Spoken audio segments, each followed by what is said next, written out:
Hey everybody, welcome to my first actual patch video where we take a listen to a patch and we break it apart piece by piece. Hope you enjoy.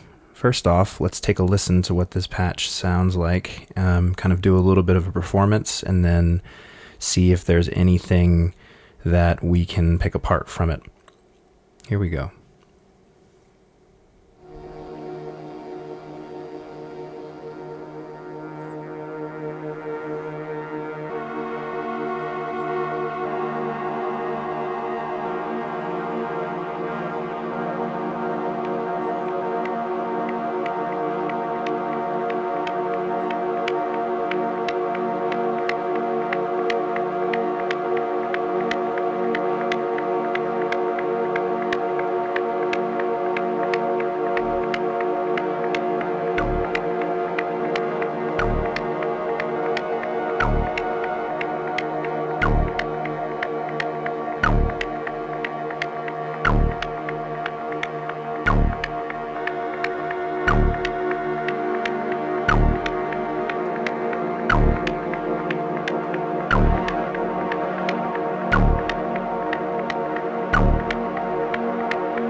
Cool. So now that we have a little bit of an idea of what that sounds like, let's pick apart what's going on. So first off, I'm going to plug everything in, and then we'll just go piece by piece, sweeping this way on what's going on. And if there are any connections, we'll make a point to kind of bring those out. First off, I am going to reconnect some things that I took apart during that performance. This guy right here to Solina. And I'll go ahead and turn that guy off too. And turn everything down in the mixer. So what's going on is there are a couple of things being chained together, particularly the sequencers, which the sequencers are being chained from the 2LFO module, which it's really just coming from the second LFO here, and the first LFO is controlling something else that we'll get to here in a second. The second LFO is giving out consistent triggers. If you're a Max MSP user, bangs, those are things that end up getting to the clocks of each of the sequencers. I'm going from the LFO, second one, to multi in the beat divider because we don't have multis in the sequencer. So thankfully in the beat divider here, I've got some multis that I can mess with, and it does a really good job at multiing the bangs coming from the LFOs. They're strong enough definitely to multi. So I multi it to the sequencer 8 and the sequencer 16. So from 2LFO to sequencer 8 to sequencer 16. Everything's multied. The sequencer 8 and sequencer 16 are doing a couple of different things.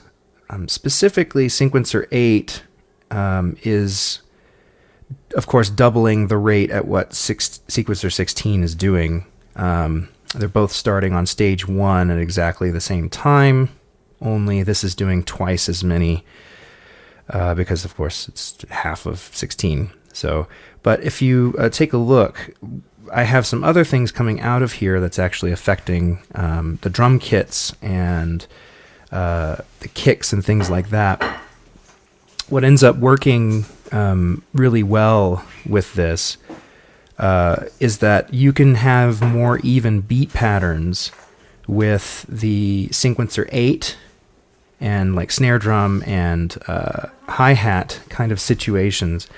And the hi-hat will, I have it currently being triggered from the gate of the sequencer 8 here, and these two stages here you can control at any point in time and get that very nice and even. So let's take a listen to that.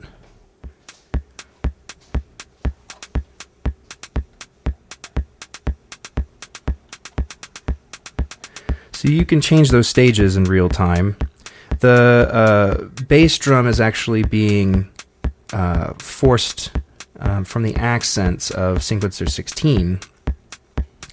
And then the snare drum, or kind of clappish thing that you're hearing, we'll get to that here in a second, but that is being triggered by the sequencer 8 as well, since, you know, in a 4/4 pattern, there are usually 2 claps in a 4/4 pattern, one on beat 2, one on beat 4, in this kind of music.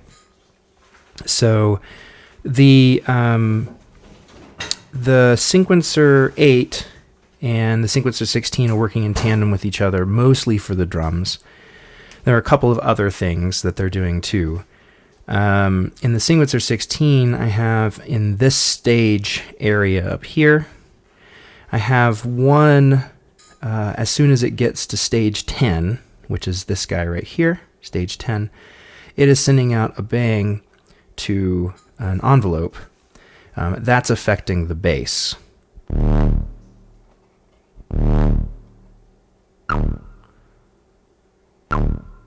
Okay. It's also affecting the filter as well. I have that envelope controlling not only the way that the note is articulated and shaped, but also the way that it's shaped inside the filter. So multiing that envelope, the overall shape, and then putting it to the CV of the SV filter, the state variable, CV1, so that it can give it a little bit more character.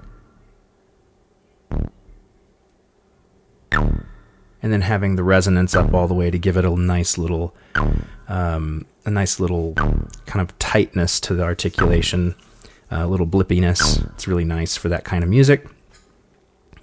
Cool. So we have right now snare drum, which we'll talk about here in a second, hi-hat, which is being triggered by the gates here. You can have those going in real time and switch them on and off in real time. You have the bass drum being controlled by the accented stages, which are 1, 5, 9, and 13, and those can also be controlled in real time. Pretty nice.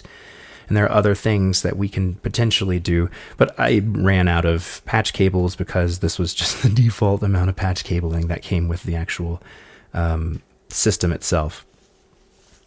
So next, we'll keep sweeping this way, going up to our bass. I have found that the square wave generator here, the bottom one specifically, it's really nice. It's got kind of a fatness to it, like a lot of overtone content. So it's really nice hearing it in a filter like this, having a nice amount of fatness. Very, very cool sound. This square wave generator is an octave above. and it's not quite as full. But the octave down is really nice. It's nice and fat. Everything about it is really really nice for filling out the lower end of the patch. Okay, then moving on kind of this way, Solina is what's next, and that's kind of specifically done going through the delay in a way that is continuous, but with the delay lo-fi type, I'm able to control how much, by the dry-wet content of it, how much of Solina is mixed in with the clap. And that's something that we use the noise generator for, that clap. And that's also why they're both in the same channel, which channel 3.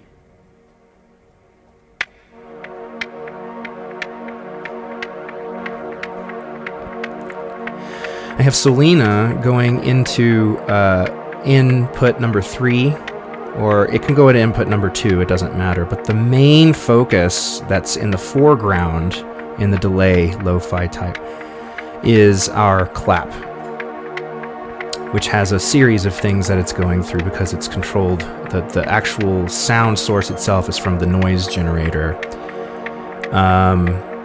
And like I said, that gate, the trigger, is going to another envelope, which is envelope number 2, and that's being put into the WASPFILTER, which is actually controlling the pitch, quote unquote, the pitch of the clap.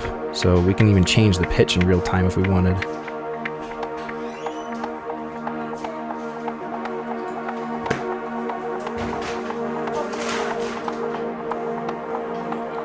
So,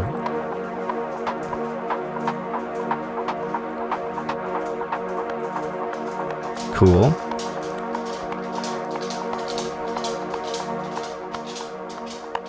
So if you notice the dry and wet content, there is not a lot of the Solina going through the dry area of the delay, because the noise is primary. That's the one that's in the main in. As soon as I take that out, it focuses on whatever the other layers are. But the main layer, see how the volume changes quite a bit. So that's one way you can control layering within the delay without even having another type of mixer. It's a nice way of kind of using the delay as a utility device as well as a effect. Pretty cool. Okay. Very nice. And that's both going to the same channel, channel number 2, and able to control that in real time as well. If I didn't want the clap, because they're both in the same channel, if I didn't want the clap, or if I wanted to control the amount of volume, I just go to my VCA, which the second envelope is connected to. Both envelopes, actually. And it would be CV number 2. I'll just turn the volume down. Or up, or adjust. Alright.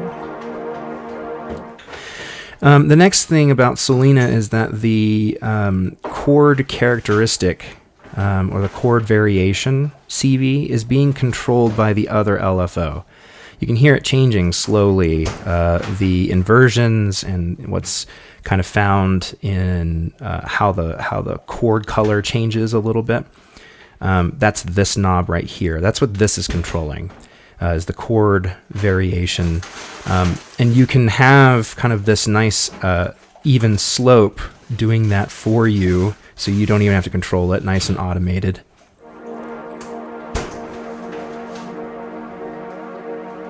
And that gives you the freedom to be able to control kind of the high passing tone of Solina, as well as other things that you can use for effect, or even add sevenths. which is very cool too.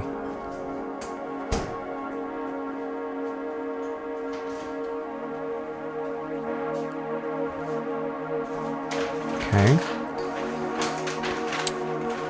Cool. The last thing about this side of the patch that's going on is the noise generator. The noise generator is showing with the harshest kind of noise that's going on in the A out area. That's being put into our VCA, which this is controlling and shaping that sound with. So once we do that, we can, with this gating, the envelope itself, envelope number 2, you're controlling the shape of the sound, and also, if you wanted to, you can multi that just like we did with the bass sound, multi that into the filter. It gives you an interesting characteristic sound too, but I decided not to do that because I wanted to keep the clap nice and flexible in terms of its articulation and decay,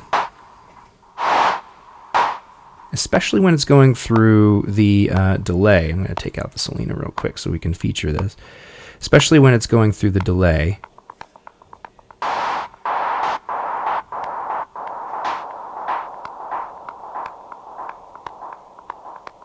And you get some nice layering effects.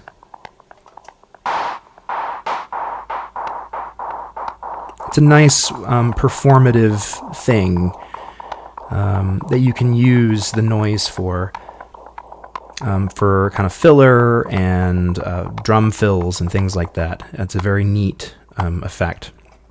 And like I said earlier, the volume can be controlled here. As far as anything else drum-wise, we just have the kick and the hi-hat here. The kick, I decided not to use the kick on the drum kit because I just wanted to feature the closed hi-hat from this and the kick from this combined into a multi. I've actually found that combining the kick and the closed hi-hat in a multi, which I just used from my sample and hold module here, gives a little bit less of the high end. It puts it more into the background, so it sounds a lot more even.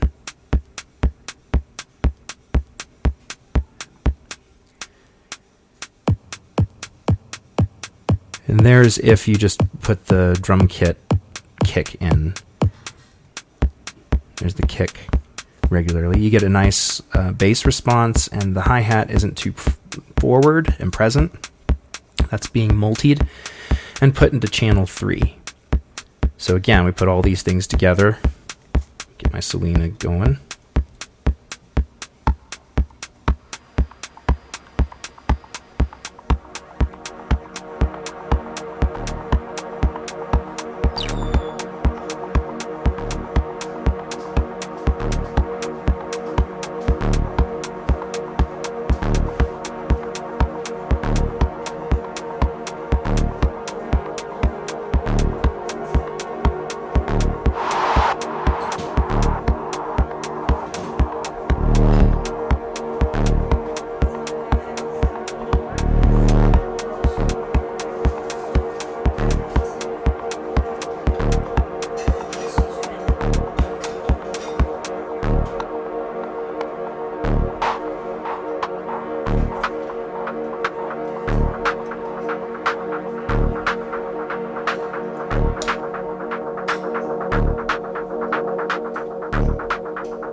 Okay, and that's the general idea.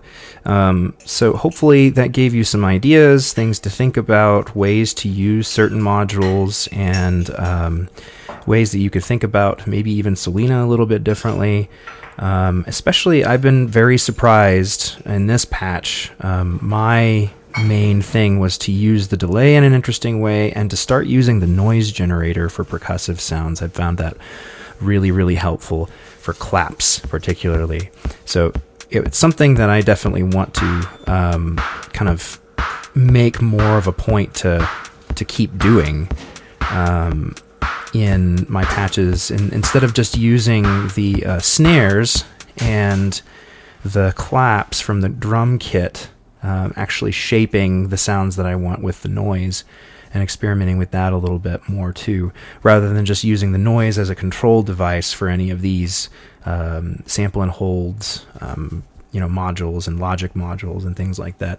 Just using an actual sound itself. It's a nice, gritty yet kind of darker lo-fi noise sound that's easily controllable with the two envelopes and the VCA, 2 VCA. So hopefully that gives you some tools to work with, and next time we'll look at a different patch with some effects that some folks have been asking me about. But hopefully this is a good departure point for you all, and hope it is of use to you.